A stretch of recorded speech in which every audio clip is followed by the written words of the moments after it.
네, 안녕하십니까. 여러분들이 저한테 여러 번 요청을 하셨는데요.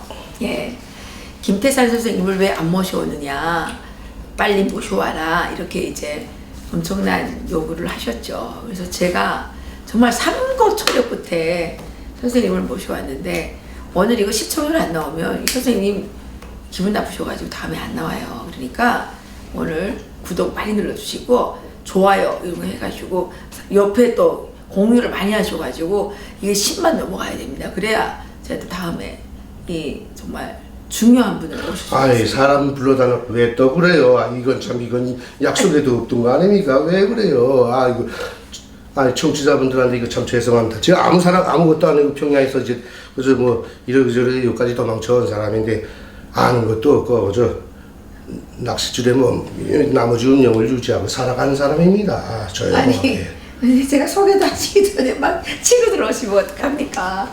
네, 우리 정말 화끈하고 또 유식하고 또 그 유머가 넘치는 우리 김태산 선생님 모셨습니다. 북한에 계실 때 체코 무역합작회사 사장을 지내셨고 무역 외교관이셨죠. 북한에서는 인민경제대학이라고 하는 그 당 간부 양성 대학을 나오신 분으로 알고 있고요. 북한 경제 전문가이십니다. 오늘 김태산 선생님 모셨습니다.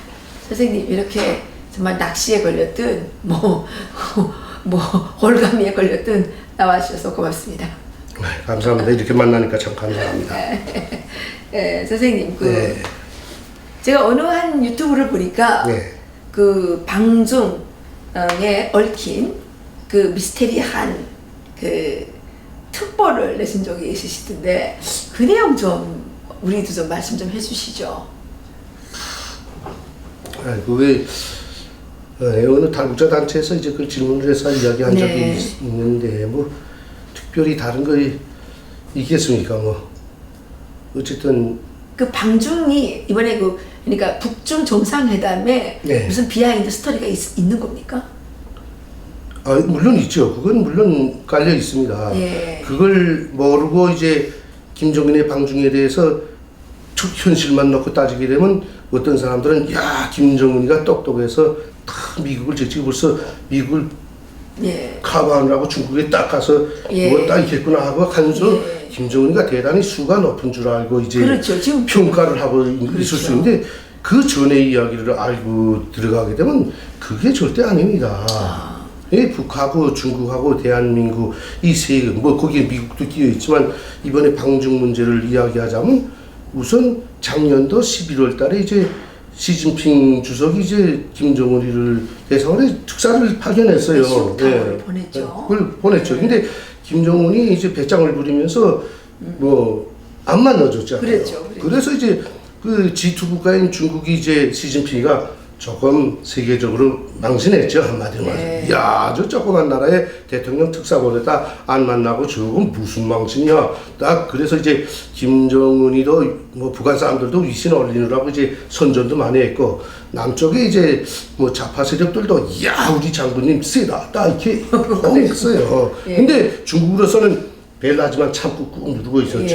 예, 추위만 흘러보던 건데 그게 이제 젊은 사람이 뭐 김정은이 뭐 어떤 위원장이라고 하죠. 김정은이 그 사람이 젊은 사람들 외교를 잘 모른다는 겁니다. 사실 할아버지 때부터 아버지 때부터 중서 관계는 아주 나쁠 때도 서로 이야기하면서 외교 관계만은 끊지 않고 흘렀어요. 예. 물론 한번 어른들이만 보내왔으면 어른이라기보다 뭐 큰 나라에 난 굴쩍 말하는 건 아닌데 그래도 예. 같은 공산국가 아닙니까? 보내왔으면 만났으면 좋겠는데 안 만나서 뭐 그때 당시 자기 위신을 올랐는데 그렇게 2달 시간이 흘러서 바로 올해 대한민국의 이제 올림픽을 앞두고 동계올림픽을 앞두고 누가 왔냐면 김여정이가 김정은의 특사로 파견돼서 대한민국에 와서 문재인 대통령을 만났어요. 그렇죠. 예.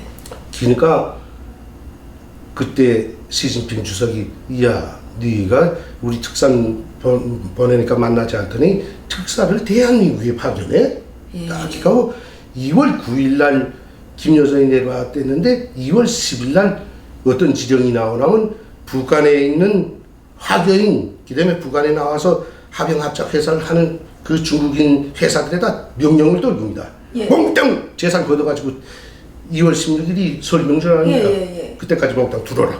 그때 그랬어요. 예, 싹 들어라고 명령을 했어요. 그러니까 뭐 공산 독재 체제인데 거기도 네 들어라면 안 들어오면 그렇죠. 죽지 않습니까? 그러니까 싹 긁어가지고 들어갔어요. 이들은 국경을 거의나 봉쇄했어요. 예. 북한이 야 이게 하나도 생산도 안 되고 참 문제 났죠. 예. 그래서 국경은 봉쇄됐지. 그러니까 밀수를 시작했는데 각 그때 취해진 조치가 뭐 있냐면 각 경비대 처소마다 야 너네는 어느 합병회사 물자를 밤에 밀수로 넘겨주고 넘겨받라. 처소마다 북한에서 북한에서. 그렇게 지령이 나와서 중국이 국경을 봉쇄하다 나니까 밀수로 몽땅 석탄장 넘기고 막 그렇게 했는데 중국은 그때까지만 해도 2월 달까지만 참았어요. 그렇게 흘러가다가 문제가 어디서 더 커졌냐면 대한민국에서 김 여정이 왔다 간 다음에 대한민국 정부가 중국을 제치고 미국한테도 알리지 않고 북한한테 누굴 파견하냐면 특사를 파견합니다. 네. 그게 바로 3월 5일 날 특사 파견합니다. 예, 그렇죠. 근데 그때도 대한민국 사람 이 정부도 중국에다가도 미국에다가도 우리 뭐 이러저러 민족적으로 이렇게 풀 일이 있어서 특사를 파견합니다. 이거 서로 이렇게 통지도 하고 갔으면 좋겠는데 아무것도 안 하고 특사 뒤 갔어요. 3월 5일 날 특사 뒤 가자마자 김정은이는 기다렸던 뜻이 즉시 만나줬어요. 사진도 찍고 막 가고 거기서 더구나 이제 남북 정상회담 또 우리는 북핵 포기 한반도 비핵화 문제 가지고 미국과 회담도 할 수 있다. 그러니까요. 이제 큰 것을 아주 선포를 했어요. 예. 그러니까 시진핑이가 픽 돌았죠. 내가 보낸 특사는 안 만나주고 문재인이가 보낸 특사를 만나? 예. 딱 하고 3월 5일 날 특사 만데 3월 6일 날 뭐 전번에 거기 가서도 이야기를 했지만은 중국 주재 조선민주주의인민공화국 대사를 불러다 이 순간부터 너희하고는 일체 외교 관계를 청산하는 데로 들어가려고 한다. 거기까지 갔던 거예요? 거기까지 갔어요. 하고 그 다음 날에 어디로 외교단을 파견하냐면 외교 일꾼을 러시아에 파견합니다. 러시아에 파견해서 러시아에 가서 둘이서 저 김정은이 꼬마가 미국하고 지금 남조선 사우스코리아하고 이렇게 놀면서 돌아가는데 오늘 통일하자 그러는데 이거 통일하도록 그럼 가만 놔둘까? 못 갈까? 지금 목숨 끊을까? 토론해서 다 끊자. 미국이 우리 동참하냐? 미국하고 노냐 지금? 그러면서 뭘 끊었냐면 러시아 국경, 중국 국경을 완전 봉쇄했습니다. 밀수를 물 한 방울도 새 하나도 못 날아 놓도록 완전 봉쇄했어요. 근데 거기서 알아야 될 게 중국이 지금 중국하고 러시아에서 북한이 뭐 원유도 들어가고 그런다고 하지만은 제일 많이 들어가는 게 액화가스입니다. LPG죠. 맞아요. 액화가스가 들어가서 여기 사람들은 아직 잘 모르고 있는데 북한이 지난 기간에는 뭐 평양시 좀 잘 사는 사람들만 이제 조금 됐던 피연 공화화학에서 나오는 그 가스를 충전해서 거기서 가스 충전소에서 평양 날라다가 이제 평양 시내만 공급하던 건데 이젠 깎대는 게 너무 없으니까 석탄은 다 수출되고 나무도 없지 하니까 가스를 들이다 공급하기 시작해서 도시 사람들과 좀 사는 사람들은 거의 다 가스됩니다. 이제 생활 수준이 좀 올랐다고 볼 수 있죠. 국가는. 문화적으로 됐네요. 그래서 청진시에 가스 충전소가 2개 있고 뭐 라진선보에도 있고 평양시에 가스 충전소가 5개나 있을 정도고 평성에도 가스 충전소가 3개, 신의주에도 2개인가 3개인가 있고 그렇게 전국적으로 이제 가스를 많이 수입에다가 인민들이 이제 말하자면 북한 국민들이 거기나 가스를 조금 사는 사람들은 다 가스 떼거든요. 근데 중국과 러시아에서 가스를 딱 막아놓으니까 일제 밀수를 막고 가스 들어오지 못하니까 북한이 국민들이 이게 뭐야? 핵폭탄 만들어서 우리 잘 산다고 그러더니 이제 이 모양 됐냐? 하고 웅성웅성하기 시작했어요. 그러니까 김정일이가 바빠 나가지고 3월 17일 날인가 조평통 뭐 책임자라는 사람 이호남이라는 사람은 이 사람이 뭔가 하면 조평통 책임자로 돼 있으면서 좀 대남연을 역사본은 정찰 초국 소장 계급을 달고 있는 아주 좀 대외 팀을 맡아서 보는 사람이에요. 중국 측에서도 대단히 좀 쓰게 보는 사람인데 그 사람을 중국에 보냈어요.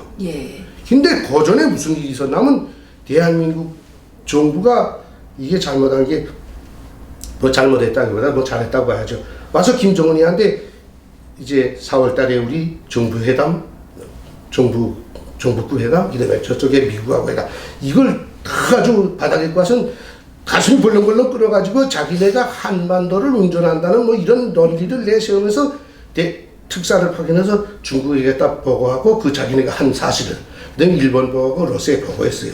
그러니까 중국은 친구 나라인 북한으로부터 이걸 보고받았어야 되겠는데 친구 나라가 아닌 남조선으로부터 먼저 보고를 받았어요. 그러니까 잔뜩 뿌렸다가 김정은이가 바쁘니까 3월 17일 날이야 그걸 설명하겠다고 중국의 대표단을 파견했습니다. 가서 외교부 중국의 외교부한테 가서 우리가 김정은 위원장님의 임무를 받고 과오를 받고 이걸 중국 정부에 통보하려 왔다니까, 야 우린 사우스코리아로부터 먼저 다 들었어. 너네 거 안 들어도 돼. 가라. 만나지도 않고 내쫓았어요. 내쫓으면서 정 만나갔으면 정은이 오라고 올라. 거기서 그렇게 통지가 이루어진 겁니다. 그래가지고 이 대표단이 만나지도 못하고 쫓겨나왔죠. 그래서 나와서 할 수 없이 정은이가 야 이거 우선 가서 해야 가스 들어오고 원유 들어와야 이민들 소요를 룩자치겠으니까 할 수 없이 빌면서 들어간 겁니다. 그래서 이번 대표단 주중 방문은 뭐 김정은이가 한수 떠서 미국보다 대한민국보다 한수 떠서 들어간 게 아니라 사실은 목이 매서 끌려 들어간 거예요. 이걸 우리 사람들이 알아야 된다. 그렇게 되니까 김정은이도 너무 바쁘니까 대한민국의 통지도 안 하고 그렇게 뭐 한민족 한동포라고 뭐 짝짝구이 하면 그러던데 중국 가면서도 여기는 이런 반구도 대한민국에는 이런 반구도 하지 않고 쭉 날아 들어갔대요. 그러니까 북한하고 모든 거 다 해결될 것처럼 그렇게 하던 지금 현재 문정부는 답졌던 개신세가 된 거예요. 맨 처음에는 그러니까 대한민국 미라고 했어요. 우리 승인 없이 우리하고 토의 없이 주중 방문을 했을 수가 없다. 이렇게 딱 발표를 했어요. 대한민국이. 그러다가 또 강력한 대표단 들어갔다니까 김여정이 정도 갔을 것이다. 뭐 이렇게 하다가 그 다음에 세 번째 발표를 한 게 우리는 모든 조건을 다 열어놓고 관찰하고 있다. 뭐 이렇게 했죠. 알고 있었다. 뭐 그런 정도로 했는데 사실은 단둥 역전에 5일 전부터 이게 가림막을 치고 막 거기 야 이거 북조선에서 뭐 누가 대단한 사람이 온다고 단둥 역전에서 그렇게 해서 우리도 알고 있었어요. 근데 대한민국 기자들은 거기도 안 들어가 보고 뭐 중국 가면 왜 맞아 죽을까 봐 그랬는지 다시는 가지 못하고 김정은이가 며칠 동안 3일인가 2박 3일인가 있었는데도 거기는 한번 가서 사진 카메라 하나도 못 찍고 그저 1번만 찍었더라고요. 그렇죠. 그러니까 김정은이가 갔다 와서 뭐 한반도와 남조선과 대한민국과 미국이 어떻게 나오는 것에 따라서 한반도의 비핵화를 뭐 조절하겠다 있다 소리를 뭐 하나만 하는 소리 한 거 그거나 이제 퍼나르는 걸 가지고서 이 나라 언론 구실을 하는데 대한민국 언론이 이런 식으로 뭐 정부가 어쨌든 자기 구실을 못하고 외교라는 게 저도 뭐 외교를 다 잘 모르지만 해도 외교라는 걸 배우고 몸에 익어야 하는 겁니다. 정부를 세웠다고 해서 다 되는 거 아니거든요. 그렇다고 해서 우리는 내가 말하자는 건 중국이나 러시아, 미국 큰 나라들의 가스란히 엎드려서 이렇게 하라는 게 아닙니다. 엎드려 하지 않고 우리는 이번에 어느 나라와 무엇을 하겠다고 친구 나라니까 먼저 대주고 그렇죠. 갔다 와서 지나간 일에 대해서는 또 통보해주고 그래야 저쪽 나라도 큰 나라도 야, 이거 조그만 나라지만 자기 할 것을 다 하네 하고 자기네도 또 이가거든요. 우리 북한에서도 뭐 그런 걸 배웠잖아요. 그러니까 그렇게 돼야 되는데 지금 이 대한민국의 이제 좌파 정부가 들어서 북한하고 딱 뭐 배짱이 맞서 될 것 같으니까 왕해가지고 외교가 뭐인지 뭐 까불다가 깨갱한 거지 한마디 말이야.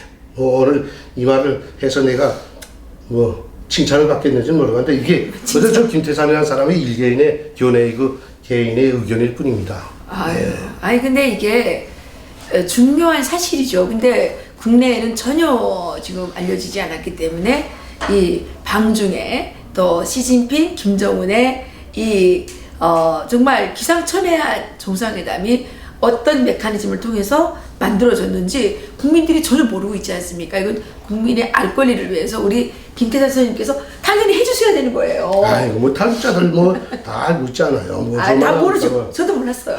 몰랐는데 예, 선생님께서 이제 이렇게 알려주셨고 그러면 선생님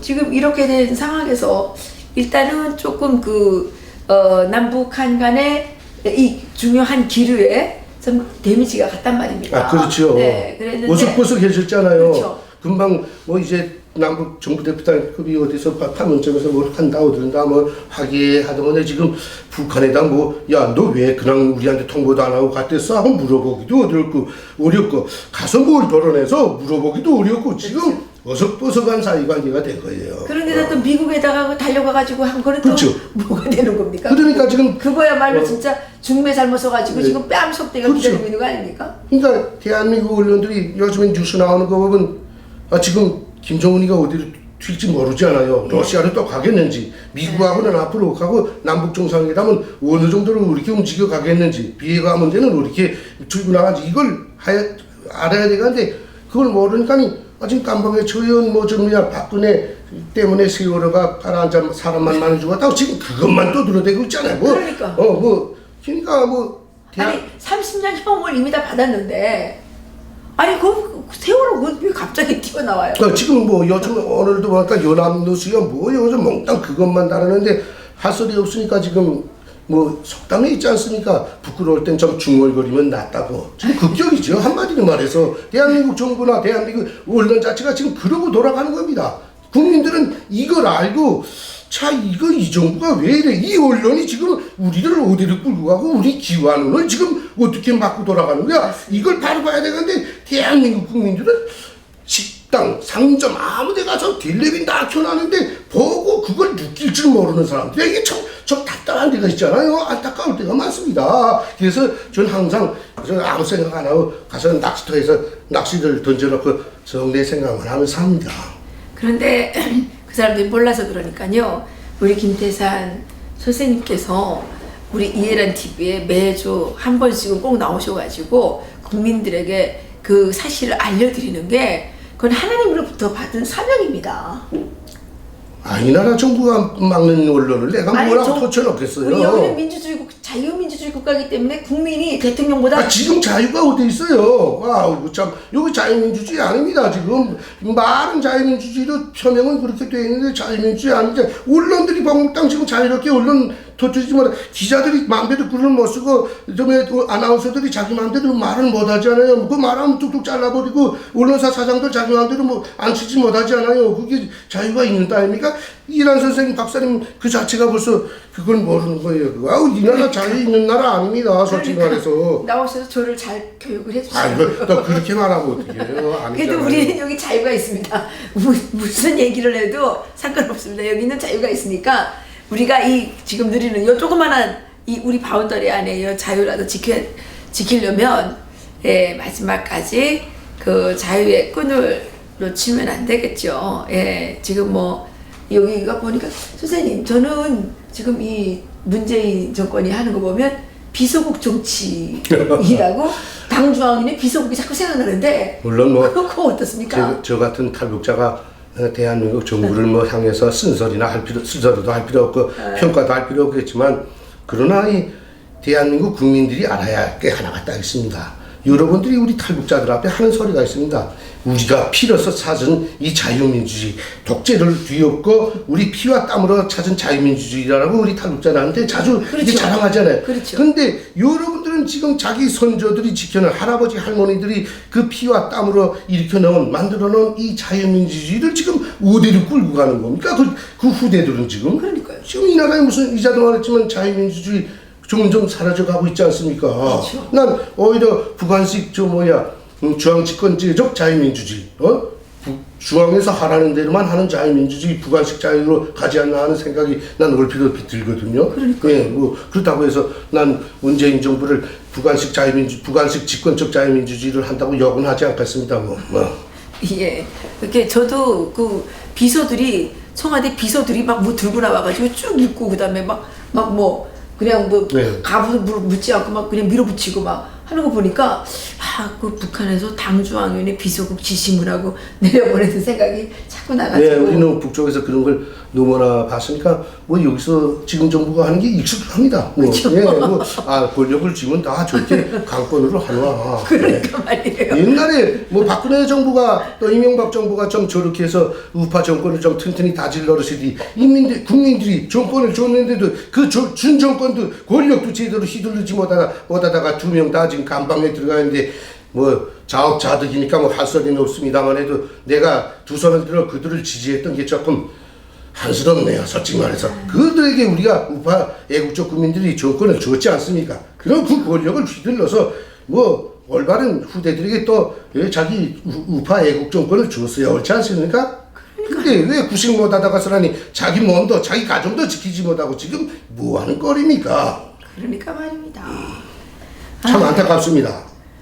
야, 우리 사이다 중에도 이건 무슨 사이다라고 그래야 됩니까? 이거는 뭐 가슴이 뻥 뚫리는 활명수를 독한 사이다 발언을 해주신 우리 김태산 선생님, 우리 애청자들께서 오늘 이거는 특별히 클릭수가 많이 나와야 되니까 유념해 주시고 다음 시간에 또 모시겠습니다. 전 청취자분들에게 바랄 건 다른 거 없습니다. 제 개인의 의견이 또 이게 부관 사투리라서 좀 맞지 않게 하는 그 말이 이 나라 애국적 국민들에게 좀 쓰지만 약이 되고 효과가 좀 있었으면 좋을 뿐입니다. 그 바랍니다. 효과 있죠. 효과 있죠. 이게 지금 이번에 그 방중만 해도 네. 사람들은 지금 김정은이가 너무 똑똑하다는 거예요. 너무 그 김정은이가 이 전략 전술이 뛰어나가지고 지금 이 아시아의 이제 운전자가 됐다는 겁니다. 그렇게 지금 전문가도 나와서 그러고 기자도 나와서 그러고 청와대도 나와서 그러고 있잖아요. 네. 그런데 결국 알고 보니까 그게 아니고 이게 지금 이번에 방중이 급작스럽게 이루어진 거는 문재인 정권의 탓도 있네요. 여기 외교. 그렇죠. 그러니까 남과 북이 서로 손잡고 만들어 놓은 허물입니다. 이게 부끄러운 짓이죠. 그러니까 그것도 이제 문재인도 자기가 직접 기여한 것도 있잖아요. 그렇죠. 그러니까 지금 아무 말 못하지 않습니까? 네. 그렇게 이제 돼 있는데 그 팩트를 정확히 알아야 우리가 이게 앞으로 어떻게 해야 될 것인지를 분별을 할 수가 있죠. 근데 제가 조금 미안한 말씀이지만 대한민국 국민들한테 팩트를 대셔두고 조금만이 뭐들은 저하고 다 가만히 있습니다. 그래서 전 하고픈 말도 안 하고 참습니다. 그렇지 않아요, 선생님.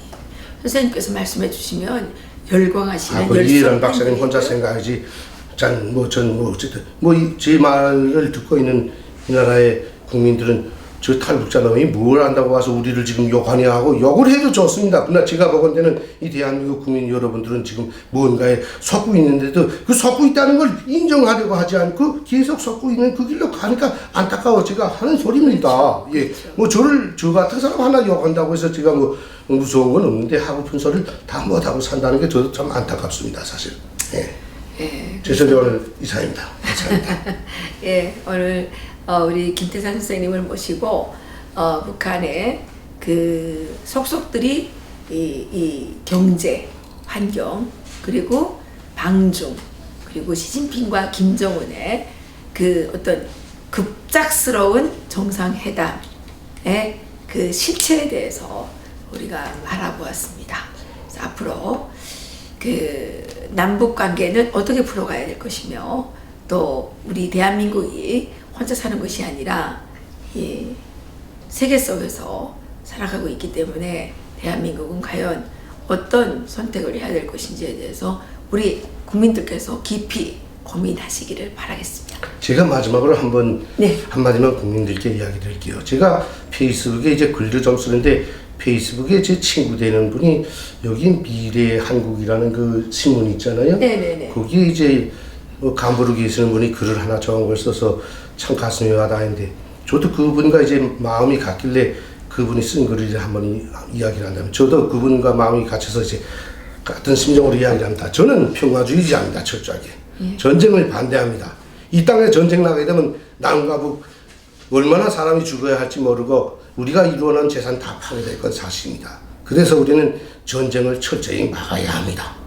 그러자면 전쟁을 막고 이 땅의 평화를 가져오자면 무엇보다 전쟁 중에서 제일 무서운 핵전쟁을 일으키려 하는 김정은 정권을 없애야 이 땅의 전쟁을 없앤다는 겁니다.